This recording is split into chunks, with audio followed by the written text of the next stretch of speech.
नमस्कार बंधुरा प्राथमिके 32,000 नियोग शिक्षकेर जे मामला हयेछिल तार शुनानी किन्तु आज घटे गेछे। शुनानीते की घटलो तार समस्त किछु तथ्य आजकेर এই ভিডিওতে আমি কিন্তু তুলে ধরব। শুনানিতে কি ঘটেছে যা কিছু ঘটেছে সম্পূর্ণ তথ্য কিন্তু আজকের এই ভিডিওতে তুলে ধরব। তো শুনানিটি কি নিয়ে ছিল, কারা করেছিল, সম্পূর্ণ তথ্য কিন্তু আজকের এই ভিডিওতে আমি তুলে ধরব। ভিডিওটা প্রথম থেকে শেষ পর্যন্ত দেখতে থাকো।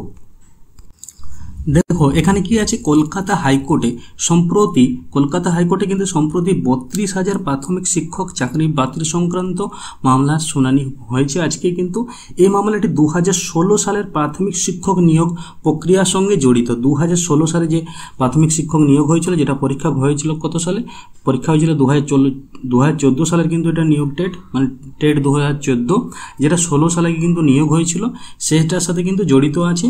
जेखाने एकाधिक অনিয়মের অভিযোগ উঠেছে, একাধিক মানে অনেক বেশি কিন্তু অনিয়ম ঘটেছে এটাতে। এই মামলার মূল বিষয়গুলি এবং শুনানির যে গুরুত্বপূর্ণ বিষয়গুলি বিচারপতি বলেছেন তার কিন্তু সম্পূর্ণ তথ্য আজকে আমরা জেনে নেব। মামলার প্রেক্ষাপট আর অভিযোগ, মামলার হচ্ছে প্রেক্ষাপট এবং অভিযোগ। এখানে এই মামলাটা সূত্রপাত হয় 140 জন অপ্রশিক্ষিত প্রার্থীর একটি আবেদনের মাধ্যমে। যারা প্রশিক্ষিত নয় অর্থাৎ যারা বিএড বা ডিএড করেনি তাদের অভিযোগ ছিল 2016 সালে নিয়োগ প্রক্রিয়ার অস্বচ্ছতা ছিল।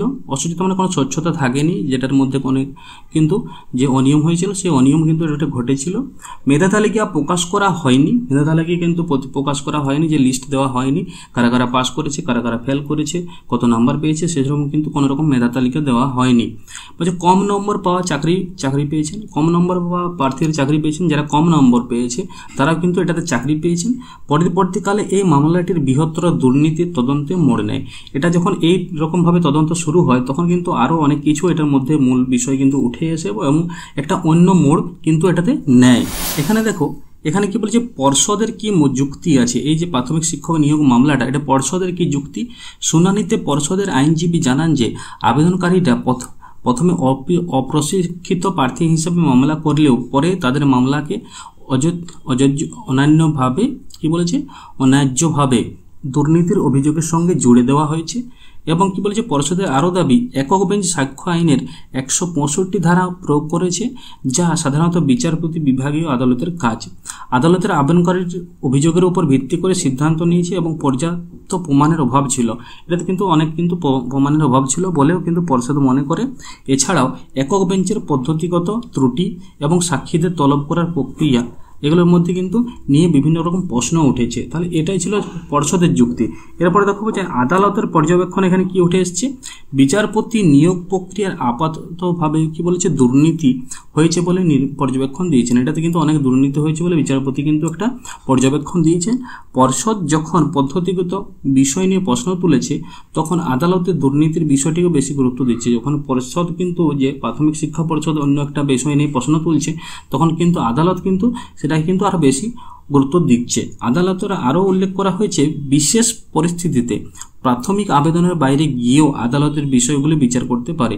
যে বিশেষ পরিস্থিতিতে প্রাথমিক আবেদনের বাইরে গিয়েও আদালত বিষয়গুলির বিচার করতে পারে, অর্থাৎ যেটা নিয়ে তদন্ত হচ্ছে তার বাইরে গিয়েও কিন্তু আদালত এগুলোর বিচার ব্যবস্থার জন্য বিষয়গুলি কিন্তু তদন্ত করতে পারবে।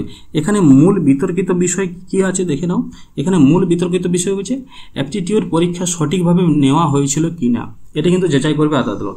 পরীক্ষাটা ঠিকভাবে হয়েছিল কি না হয়েছিল, কোনো ওএমআর বা কোনো কিছু যে কোশ্চেন লিক বা প্রশ্নপত্র লিক হয়ে যাওয়ার এরকমভাবে পরীক্ষা সঠিকভাবে হয়েছিল কিনা সেটা কিন্তু আদালত যাচাই করবে। 2 নম্বরে কি হচ্ছে আবেদনকারীদের জমা দেওয়ার একটি স্পাইরাল বাইন্ডিং করা নথিভুক্ত উপর কি বলছে নির্ভরতা। আবেদনকারীদের জমা দেওয়ার একটা স্পাইরাল বাইন্ডিং কিন্তু নথির উপর নির্ভরতা আছে কিনা সেটা দেখতে হবে। দুর্নীতি এবং সংরক্ষণ নীতি লঙ্ঘনের অভিযোগ। দুর্নীতি এবং সংরক্ষণ নীতি, দুর্নীতি বলতে বিভিন্ন রকম টাকা পয়সা নিয়ে যেগুলো ব্যাপারটা ঘটছে, এবং সংরক্ষণ নীতি হচ্ছে যারা SC ST ওবিসি আছে তাদের এই যে নীতিটা এটা কিন্তু লঙ্ঘনের অভিযোগ উঠেছে এটাতে। একক বেঞ্চের অনুসরণ করা